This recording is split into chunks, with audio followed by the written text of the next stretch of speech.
Всем привет, друзья! Вы на канале Guns of Glory, меня зовут Влад. На своем канале я помогаю играть в данную игру, рассказываю различные вопросы, какие интересуют игроков, что нужно делать, как развиваться и так далее.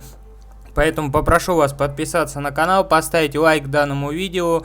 И если у вас есть какие-то вопросы по игре, обязательно пишите в комментарии. Я либо отвечу в письменном виде, либо сниму ролик на данный вопрос, и мы с вами все разберем. И сегодня мы поговорим про статистику, что такое статистика, где ее брать, где ее смотреть и как с ней воевать. То есть, потому что от статистики зависит исход любого боя. То есть, вы побеждаете, либо нет. Изначально, перед тем, как вы атакуете, вы делаете шпиона. Шпион приносит вот такую вот вам информацию, если, конечно, не стоит антишпик у врага. Далее вы нажимаете «Изучить», «Сравнить». И вот смотрите, это Академия, по изучению Академии. Дальше идет умение Лорда. Тут сравнивается преимущество: слева ваша колонка, справа колонка врага. Далее идет снаряжение, шмот на Лорда. То есть вот видите, естественно тут статистика моего аккаунта намного выше, точнее не моего аккаунта, а аккаунта жены. И уроны, обязательно сравнивайте уроны. Урон от армии такой-то, 17, у врага может быть там 16. И урон в снаряжении. Это очень важные показатели. Теперь мы переходим к основной статистике. Вы нажимаете «Победа». И вот тут сведения о преимуществах. Вот, вся наша статистика, начиная от атаки войск общих, от отдельных атак войск обороны, там, здоровья и уроны. Какие важные показатели действуют именно в сражении и влияют на исход боя больше всего. Это, естественно, вот эти вот три верхних показателя общие и уроны от армии. Вот эти вот показатели, и плюс уроны, и минус уроны наносимые. Эти уже второстепенные, их качать нужно тоже, но после основных и уронов.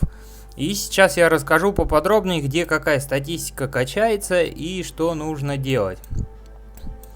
Далее мы переходим с вами к уронам. Начнем с уронов. Уроны, во-первых, дается 140%. Это бонус от снаряжения. Если у вас стоит королевский шмот со знаком королевства. Начинается он с комплекта Короля Солнца. Открываем комплект, и если у вас в снаряжении есть такой значок, и у вас собраны все 6 вещей, вот сюда мы можем нажать, и получается бонус, то есть урон от армии 108, урон наносимый армии минус 108. Если целый комплект снаряжения вот с таким значком, начиная от Короля Солнца и выше, до комплект Серебряного Дракона. То есть вы собираете все 6 вещей, и у вас бонус появляется в виде 108% к атаке и минус атаки. Далее уроны берутся в зданиях. То есть основные здания — это стяг найма, зал, то есть найма. Заходите слава, и вот он, урон от армии прибавляется. Это вот второе место, где можно найти данный урон от армии. Это очень-очень важный показатель сражений. И склад. Там тоже есть урон наносимый армии. То есть обязательно прокачивайте эти здания на уровне со своей ратушей и втыкайте в них стяги. Далее идут, конечно, остальные все здания, они тоже со стягами, они второстепенные. Советую вам качать пункты обмена. В первую очередь, ну, после вот этих вот торговую лавку. Вот эту вот дозорную башню, стену и еще тут основные здания, где именно уроны армии. Дальше, где еще берутся уроны армии? Дирижабль. Заходим в дирижабль, нажимаем вот тут усилить, и у нас есть вот эти вот вещи. Вот тут урон пехоты, урон кавалерии и так далее. Тут нет единственного показателя урон армии общий и урон наносимый армии. Где еще можно взять плюс 10 урона к армии? Вы переходите в катакомбы, в магазин катакомб, и вот тут вот у нас есть рамки. Они даются на 7 дней. То есть вот это вот дает бонус плюс 10 к урону от армии. Вот это дает бонус плюс 10 к урону пехоты.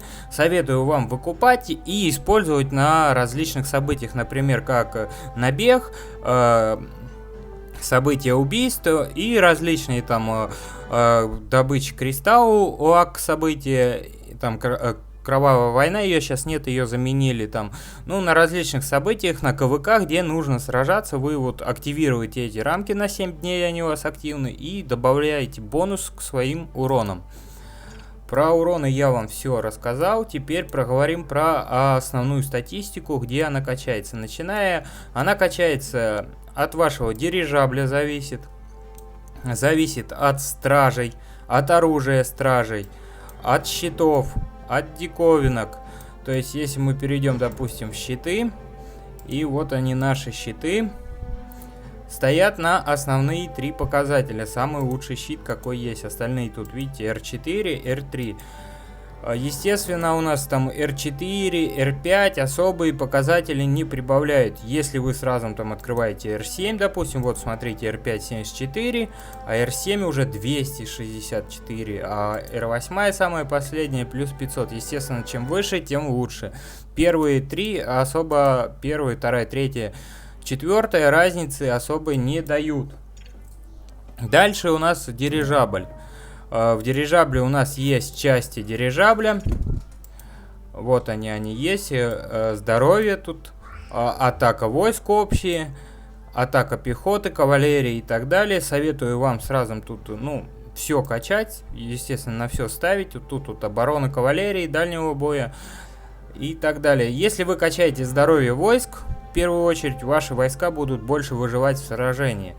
Если вы качаете оборону, естественно, они там будут обороняться, атаку атаковать. Здоровье войск влияет на выживших солдат, то есть на их здоровье. Чем у вас выше, там прокачано сильнее, чем у соперника здоровье, тем у вас будет выше шанс, то, что войска ваши большей части выживут. Далее у нас диковинки влияют на статистику. Вот они, преимущества диковинок, все какие стоят. И у нас влияет на статистику стражи. Вот они есть стражи. Нажимаем назначить стражей. И преимущества. Это вот все преимущества от назначенных стражей. То есть чем выше страж класса, то есть S, если у вас все стражи S стоят, и они прокачаны все, советую равномерно их все качать, какие назначены, кроме вот этих вот 2 последних. Они отвечают там за ресурсы в основном, ну и так далее. Хотите, качайте. Ну, я до 30-го их прокачал, пока больше не качаю основные. То есть вот, не качайте вот этих стражей. Максимум до 20 уровня, там на них много не тратится, если у вас каких-то нету сюда, чтобы назначить. И ждите, когда вам выпадет страж качества S, назначайте его сюда и уже прокачивайте, прогоняйте его. Еще не рассказал про оружие стражи. Вот она оружие. Она также влияет на статистику. Чем у вас выше свиток, тем, естественно, выше статистика. Это вот буйнопламенные свитки. Это свитки огненного демона. Тут совершенно другие цифры. Плюс на огненных демонах можно там есть баф. Усиливайте их, затачивайте, и они еще дополнительные дают статистику. Дирижабль. Дирижабль, все я, в принципе, вам рассказал. Еще влияет, конечно, на статистику Академия, но она не так сильно влияет. Вот особенно вот это вот первое влияет, вот начиная со второй, она открывается на 26 уровне замка. И вот она уже влияет более там, такие показатели дает лучше. И вы, естественно, легко сможете пройти вот этот вот кораблик, когда прокачаете второе сражение на четверг, потому что он именно зависит от исследований. В принципе, я вам все рассказал про статистику. Если вам понравилось видео, ставьте лайк. На этом все. Всем пока.